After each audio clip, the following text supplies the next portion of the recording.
చైలవాన్ ప్రాజ్ఞ కటభూమిముపేత్య చ. శ్మశానానికి వెళ్ళిన వాడు తప్పక ఇంటికి వెళ్ళేటప్పుడు కట్టుగుడ్డలతో స్నానం చేయాలి. స్నాయీత అంటే స్నానము చెయ్యవలను. చైలవాన్ అంటే గుడ్డలతో సహితంగా. మళ్ళీ గుడ్డలిప్పి పక్కన పెట్టి ఏమేవో నువ్వు ఉతుకు అనకూడదట.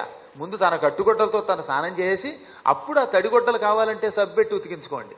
ముందు ఈ బట్టలు మాత్రం శరీరం మీద ఉండగానే స్నానం చేయాలి. బట్టలకు కూడా మైలు ఉంటుంది కనుక బయట స్నానం చేసి ఇంట్లోకి వెళ్ళాలి. ఇప్పుడు కలియుగం కాబట్టి బాత్రూముల్లోకి వెళ్ళి స్నానం చేస్తున్నారు.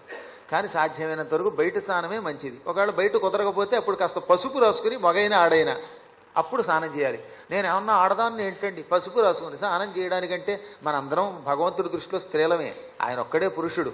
కాబట్టి పసుపు రాసుకోకుండా ఇంట్లోకి వెళ్ళకూడదని శాస్త్రం కనుక మైల ఇంటికి వెళ్ళొచ్చినా లేక మైలతో ఉన్న శ్మశానానికి వెళ్ళొచ్చినా ఇంట్లో స్నానానికి వెళ్ళాలంటే ముందు ఇంత పసుపు రాసుకుని అప్పుడు కట్టుగొట్టలతో స్నానం చేయాలి. మళ్ళీ ధర్మ సందేహాలు కదా కొంతమందికి. ఏమండి లోపల 1000 రూపాయలు కట్ట ఉందండి ఎలాగండి? నేను బట్టతో అన్నాను కానీ కట్టతో అన్నానా?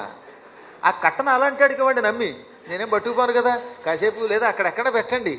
చేతుకున్న గాజులు వాచి వీటితో స్నానం వల్ల చెయ్యలవాన్ అంటే బట్టలతో స్నానం చేయమన్నాను తప్ప రూపాయి కట్టలతో అనలేదు కనుక ఇవి కొంచెం ఎందుకు అడుగుతారో తెలియదు, అలా అడుగుతున్నారు. అందుకని ధర్మ సందేహాల్లో ఈ దూరదర్శన్లోనో లేకపోతే ఇంకో చోటో నన్ను భలే అడుగుతారండి బాబు.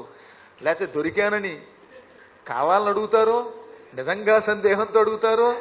పురాణం అంతా వింటుంది ఒక ఆవిడ. ఇంట్లో శివలింగం ఉంచుకోవచ్చని చెప్పాను కదా, మళ్ళీ ఆఖరణ అయితే ఉంచుకోమంటారా అంటుంది. ఏమిటండి ఇంకెందుకండి చెప్పింది నేను అంటే నీకు పిచ్చా నాకు పిచ్చా లేక సృష్టి ఏమైపోయిందో అనే అనుమానం వస్తుందన్నమాట. ఎంత విని ఆఖరిని అయితే ఉంచుకోవచ్చంటారా అండి?